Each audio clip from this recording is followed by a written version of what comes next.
What is up, Every Nation Campus? Guys, it is amazing having you here.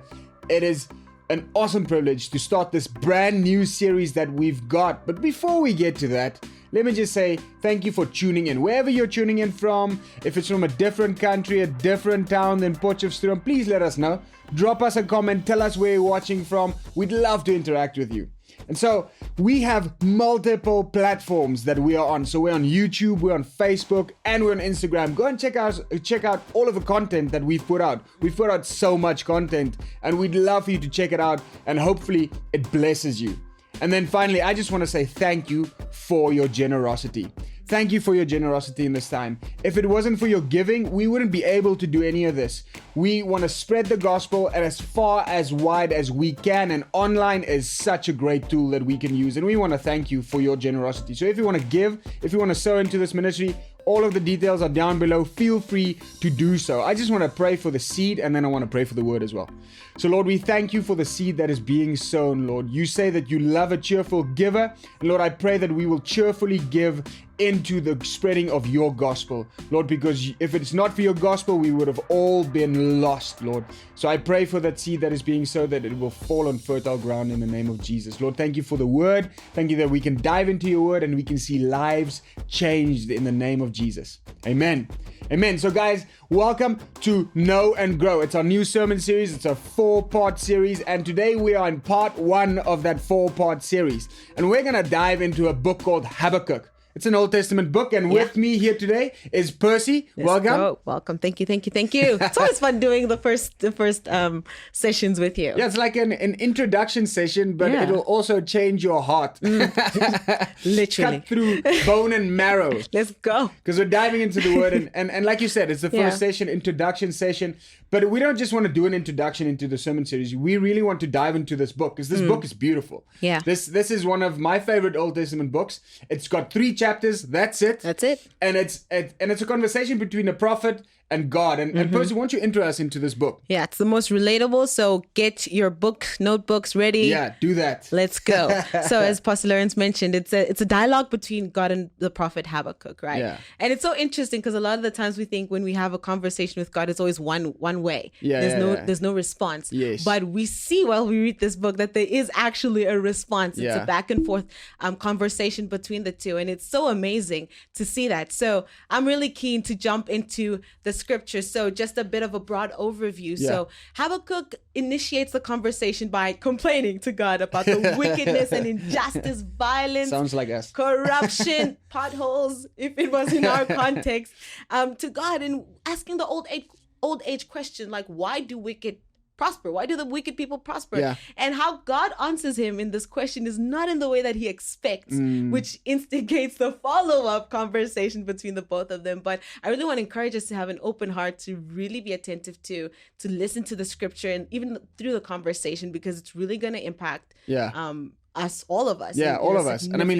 it impacted me in when we were prepping, and we're going to term this one waiting on God. Yeah. We're going to term this message waiting on God. And the reason for that is because all of us have or are waiting on God. And it's a trying time, it's a testing time, but it's a beautiful time if you do it right. And I think Habakkuk has this beautiful formula that it's given us, the book has given us to follow. Yeah. And if we follow this formula, we will see our waiting on God and why, and it coming to fruition. God coming through as he does. And so I'm going to jump into that first verse, right? Habakkuk 1 verse 2-3. So you see this first interaction. So it goes, Habakkuk is speaking. He says, "Oh Lord, how long shall I cry for help and you will not hear? Or cry to you violence and you will not save? Why do you make me see iniquity? And why do you idly look at wrong? Destruction and violence are before me. Strife and contention arise." Sure. And so you see this man is in dire need of God. And he asked this question, like you said, why do I see all of these things? I mean, I serve a God who is in control of everything, but I see all of this evil. Why do I see this evil? And there's a statement that I want to drop, and I want to have a conversation around this. The statement goes like this. It says, a committed believer can both wrestle with honest questions and embrace a genuine faith in God. That is so good. And the statement is great. You know why? I oftentimes get people come to me, they're like, should I ask questions? Should I be asking questions that kind of seem like I doubt God? And I go, well, when you look into the Bible, you see David did it, you see Habakkuk did it, you see multiple people do it. Not that they're doubting God, it's just a genuine asking, a genuine wrestle with good questions. A good question like, why do the evil prosper? God, why do they prosper?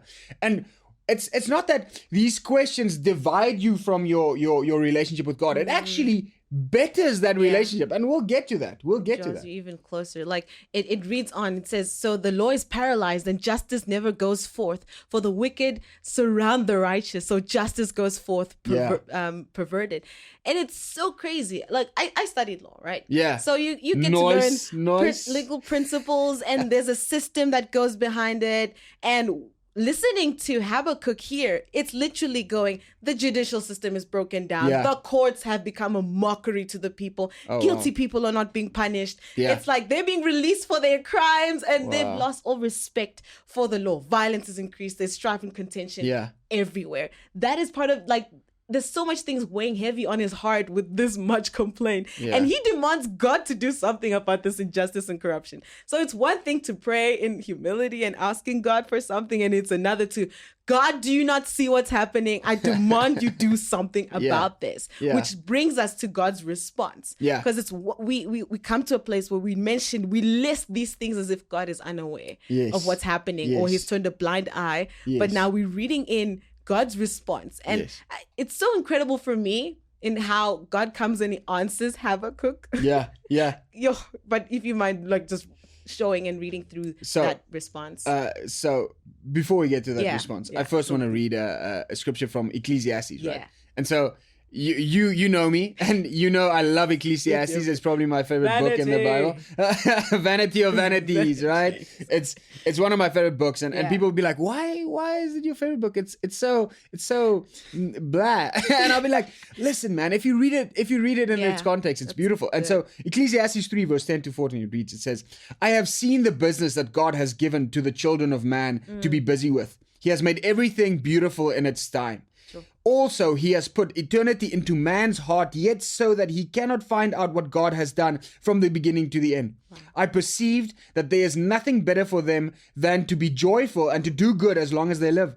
Also, that everyone should eat and drink and take pleasure in all his toil. This is God's gift to man. I perceive that whatever God does endures forever. Nothing can be added to it, nor anything taken from it. God has done it so that people fear before him. And this verse 11 is just the part that I want to touch on. He says, God has made everything beautiful in its time. Right? And so Habakkuk is in this space where he's like, God, I don't know why all of this is happening. I serve you. I am a prophet.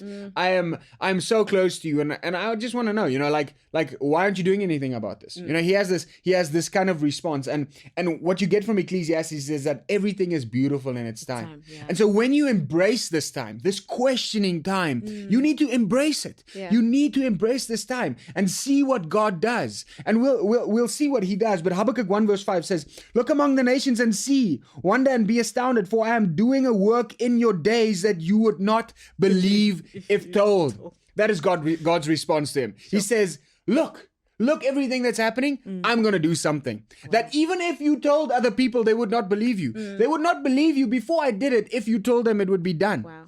And so that is what God says in Psalm 112 verse 7 to 8 is so beautiful. It says, he is not afraid of bad news. A person who follows God. He is not afraid of bad news. His heart is firm, trusting in the Lord. His heart is steady. He will not be afraid until he looks in triumph on his adversaries. Sure. And so this psalm kind of encourages you, and God replies, right? Like you asked for the reply, and I gave you the reply. Habakkuk 1 verse 5, God says, look among the nations and see. I will do something that even if you told it to someone else, they would not believe you. Wow. And so C.S. Lewis puts it like this. He says, I'm sure that God keeps no one waiting unless he sees that it is good for him to wait. We can trust God to do what's best for us at the right time. Right? At the right time. God moves in his time.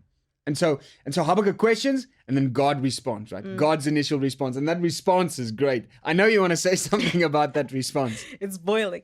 It's beautiful because it says, I am doing.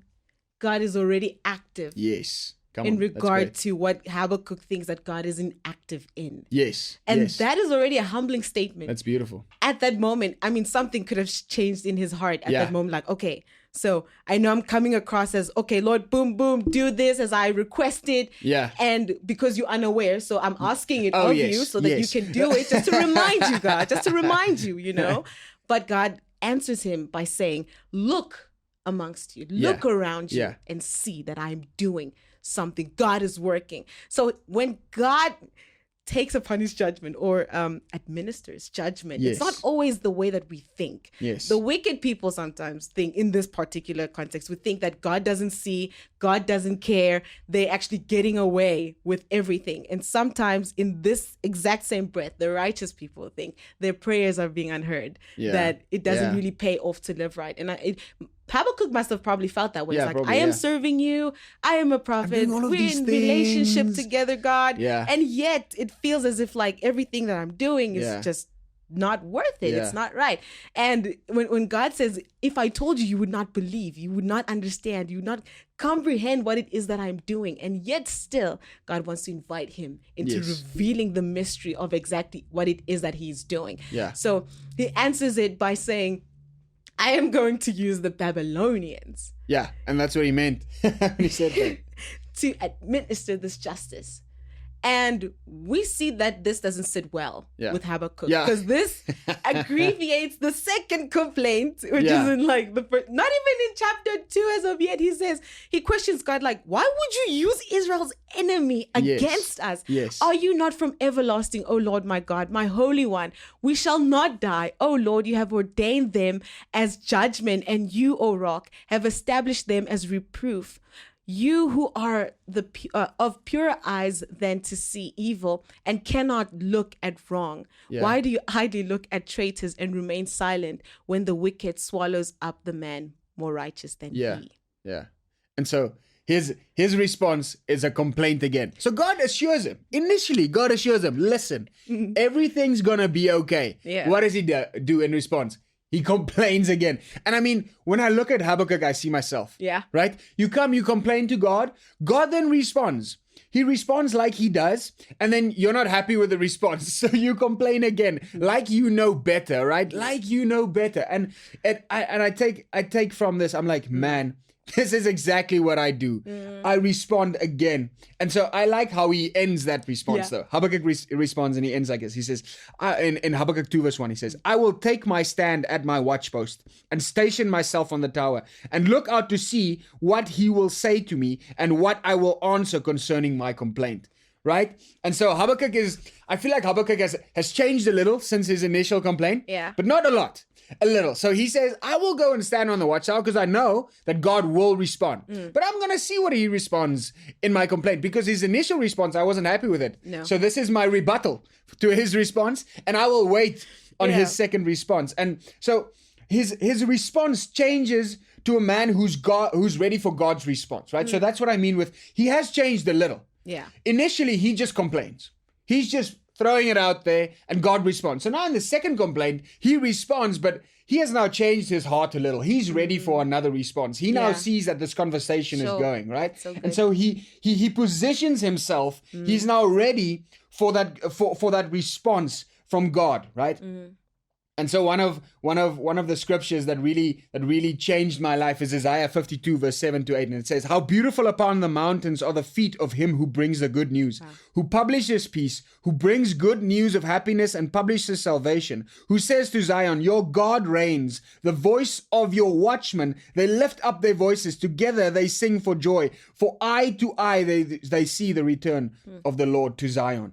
And so in the NLT, it says, how beautiful the feet of those who bring the good news of peace and salvation. And it's the story of how the watchmen stand on the towers and they look and they see the good news coming. And I feel like Habakkuk is doing the same thing. Yeah. He's standing on the watchtower because he knows the good news will come. He still knows this in his heart of hearts. And that's why we say it's good. If you wrestle with God with questions, it's great. Because in your heart of hearts, you know the goodness of your God. And that's what Habakkuk knows. It's like this thing, he knows it. He's waiting on God because he knows he's complained. And he will wait on God's reply. But he has this thing in his heart. And it's so beautiful that you mentioned that, because it takes me back to how he initially started the conversation again of my second complaint. He addresses God, Lord, you are everlasting. Yeah. You're the Holy One, right? You've appointed to execute judgment. So he knows, he's aware of God's nature and God's character and how God would respond initially to certain instances like this. And when he stands on his watch post and waiting, he says in the NIV, which is so beautiful for me, it says, I will wait for an answer when I am rebuked. Yeah. So he is literally waiting. Like, I know I complained, but I know that God has listened to my complaint, and I'm just waiting for God. However he rebukes me, I'm willing and I'm waiting to have that conversation. And I think sometimes when we find ourselves in those positions where we wrestle with certain things in our hearts with God, we don't want to wait for God's response. Yes. Because we make up our mind and we say, it is settled. God already answered initially, and we're not partnering, we're not hearing each other where we at. Yeah. I'm going to be steadfast in my complaints, and I'm not going to shift or allowed to have a different perspective or be changed even in heart. So if, as much as this, it feels like me when I'm throwing a tantrum towards God sometimes, like, I'm not in the mood for this, but I'm going to wait and hear what you want to say. Because it might be very hard in my heart. It might convict me at that moment, but I'm still waiting. Because I think that's a beautiful thing that I'm seeing in this relationship between him and God was the waiting. That he was still attentive to, God has heard, and I'll still wait. And I will wait, and I'll continue to wait until he says something. And lo and behold, and then God spoke. And I feel like, to add on to what you said, he knew that in the rebuke, the change would come. Yeah. It's like he knows that a change does not come when God says, it's so good. Habakkuk, I'm so sorry about all of this that you're seeing. That's not going to change him. Yeah. What's going to change him is when God reaffirms who he is. Wow, when God reaffirms that he has plans. God is doing, like you said, that word. God is still doing. Habakkuk's initial thing, like you said, it was beautiful when we realize that Habakkuk is acting like God's not doing anything. God's like, I'm still doing. And it's like Habakkuk knows in that rebuke, the change is going to come. So he's ready for it. And so let's read on, right? Habakkuk 2 verse 2 to 3. And the Lord answered me. Oh, here it comes. He says, write the vision, make it plain on tablets, so that he may run who reads it. For still the vision awaits its appointed time. It hastens to the end. It will not lie. If it seems slow, wait for it. It will surely come. It will not delay. So God speaks, right? God speaks, and it feels like this whole situation changes. It's like God just drops this pearl of wisdom in Habakkuk's heart again to be like, listen, man, I'm still working. I'm still doing something. I'm still the God who brings grace. I'm still the God who brings redemption. I am still that God. Even though when you look, it doesn't seem like it, I'm still doing what I said I will do, and that is bring redemption. I continuously do that, right? And so it's so beautiful. I love it. Starts with, and the Lord answered me. Yeah. Already that awakens my spirit, and it brings so much joy to me, because God did not remain silent, like I'll bring a bird or some kind of random thunder to give this revelation to you. The Lord answered him, and that is so powerful. When we pray, the Lord answers, but we need to wait. So when writing the vision and making it plain, and you mentioned about when he's standing at the tower and he's waiting, and he's waiting on the Lord. It's like, write it plain, write it so plain that when you raise it up like a banner, whoever is running out or coming in from Jerusalem or wherever they are at that present moment, they will see and read that this is what our God is saying is going to happen. So you will have the faith to know that our God has a plan and he's doing something. And that gives people the hope to continue to realize that our God is not inactive. Our God is active. And we're seeing this because this is evidence that even though it's not going to be in our time now, it is going to happen because he's faithful to his promise. Because when we read on, it says, if it seems slow, wait for it. It will surely come. It will not delay. Behold, his soul is puffed up, and it is not upright within him, but the righteous shall live by his faith. Yeah. The righteous shall live by faith. What a statement. You still got something to say about the righteous shall live by faith. It takes us into, like, when Paul writes about living in faith, it's not by works, it's by faith. And we've had an incredible sermon series about faith. Yes. And not having to work. We're Yes. not saved because we work to be saved. We're Yes. saved by grace. Yes. And it's so beautiful for that. So that word faith is faithfulness. It's almost like a covenant. Yeah. God is faithful to his promise.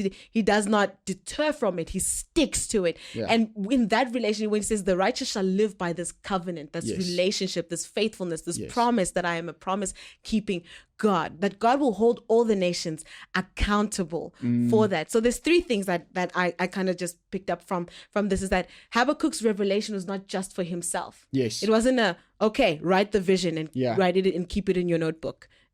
Store it in your voice note. It's just for you. I mean, Yeah. there's room for those types of revelations, but with this particular one, it was write it, make it plain, Yes. so that others can also see, that it may Yeah. edify the bigger body. Yeah. For that, we see that he had to first see the vision Yes. for himself. Yeah. So that others could see it as well. Exactly. And then he had to make it known, make the word of God known in many ways as possible. So Yes. could have been a banner, however he Yeah. wrote it, could have been a tablet, could have been an iPhone, who knows in that time. I mean, Moses apparently had a tablet as well.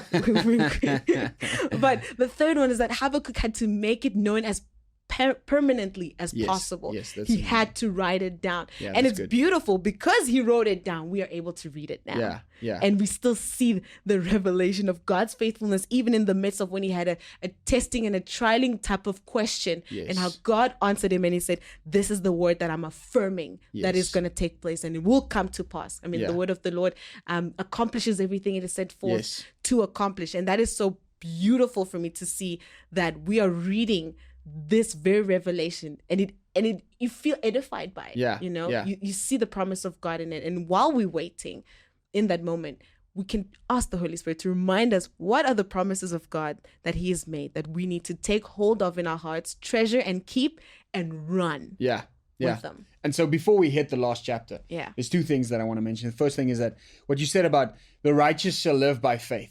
When you read that, there's so many scriptures popping up in my head, right? So many scriptures. The initial scripture about Abram, where God sends him out by faith. You will be the father of the nations by faith. And it was, and Paul writes about this. He says it was accounted to him as faith. He was made righteous by his faith in God. And so it's the same thing here. It's you complain to God, and then when God comes with his response, it is you who live by faith in that response. Yeah. That is what will that is what will carry you. And so before we go on to chapter 3, this write the vision. It's so close to my heart, so dear to my heart. Write the vision. It's so practical. God is so practical. And when we, if you've ever been to one of our in-person services, you'll know that we'll start the service off by saying, take out your notebooks, take out your phones. We're taking notes because you need to write this down. You need to see it plain before you. You need to write it down. And it's so practical when God says that. Write it down because people need to see this. You need to go back one day and see it again. Yeah, I mean, how many that's so times have good. we made notes and gone back and gone, wow, this has blessed me today, right? And so running into chapter 3. And so from this point, the whole situation changes. Yeah. And you can see it blatantly how the situation changes in chapter 3. Chapter 3, verse 2 to 3, it says, O Lord, I have heard the report of you and your work. O Lord, do I fear. The fear has said in the fear of the Lord. In the midst of the years, revive it. In the midst of the years, make it known. In wrath, remember mercy. God came from Teman and the Holy One from Mount Paran, Selah. His splendor covered the heavens and the earth was full of his praise. And so you see this heart of this prophet Habakkuk. Initially, his heart is, God, this and this and this. You should do something. And then chapter 3, just 2 chapters later, you see him turn around completely. Wow. The fear of the Lord has set in and now he's praising his God. That is what he is doing. He's reminded of his God's faithfulness. He's reminded that his God brings redemption. And now he has changed his whole heart. His whole stature has changed. Now he's just praising his God. He's praising his God in the midst of the situations. He's praising his God in the midst of his emotions that are bundling up. He's praising his God in the midst of all of the disaster that's going on around him. He is praising his God. And chapter 3, verse 17 to 19, though the fig tree should not blossom, nor fruit be on the vines, the produce of the olive fail, and the fields yield no food, the flock be cut off from the fold, and there be no herd in the stalls, yet I will rejoice in the Lord. I will take joy in God of my salvation. God the Lord is my strength. He makes my feet like the deer's. He makes me tread on high places. And you just see this man is like, well, I've seen all of the disaster and I keep seeing the disaster. But after talking to my God, I have realized that none of this disaster actually counts. Yeah. None of this counts because my God remains faithful. Sure. And I want to take us on this quick journey through chapter 1, 2, and 3, right? Yeah. Chapter 1, you don't walk away. You should not walk away. You see the calamity, that's what Habakkuk did. He didn't walk away. He complained. He complained to his God. He was wondering what is going on, right? What is going on? Chapter 2, you shouldn't quit. Yeah. You see him inquiring with God and then God coming back with a response. Him not quitting after the first response, but going back again. That's good. He doesn't quit. He doesn't quit, but what does he do? He waits. And chapter 1 and 2 is so essential for chapter 3. Yeah. Because if he wasn't wondering in chapter 1 and he wasn't waiting in chapter 2, the response in chapter 3 wouldn't have changed his heart. Sure. He needed to wonder, he needed to wrestle, and he needed to wait on God so that his heart might be changed towards the situation. So that his heart and his mind, his vision of his God might be changed towards the situation. And before I give over so that you can end us off, Pussy, Romans 8 verse 35 to 39 says, who shall separate us from the love of Christ? Shall tribulation or distress or persecution or famine or nakedness or danger or sword? As it is written, for your sake we are being killed all the day long. We are regarded as sheep to be slaughtered. No, in all these things we are more than conquerors through him who loved us. For I am sure that neither death nor life, nor angels nor rulers, nor things present nor things to come, nor powers, nor heights, nor depths, nor anything else in all creation will be able to separate us from the love of God in Christ Jesus our Lord. Sure, that's so good. And just to sum up everything in this last response is Habakkuk remembers how God has saved the people in the past, and it makes him full of faith that God can do it right now and in the future. And he declares that the salvation is brought through your anointed one. The Lord's anointed is none other than Jesus Christ. Come on. So I really want to encourage everyone as you're going through a waiting time, a testing time, to really be patient in waiting on God. He will answer. And we have evidence of that. We can stand on that because we saw that through Habakkuk. And in a beautiful a prayer that he ends it off in chapter 3, he says, his glory covers the heavens and the earth are full of his praise. It declares that God has done a specific work and is going to continue to do a specific work, and that's redemption. Redemption for all those who he loves, who he deems to want to save. And that is everyone. He teaches, and it reminds us that God is and who he will always be. He's consistent in his nature and his character. And this gives us a proper perspective of God, which builds confidence for the works of God that will come to pass. That is the promise of God. So I want to encourage you, go back, read the word. Go read this very book from chapter 1 to 3, because God is doing something. He will remind you of his promises, because they will always return to him, having completed what they have done, because he's a faithful God. That is who he is. So I just want to pray for us in closing. Come on. So I thank you, God, that your promises are the solution to every problem and everything that we are facing.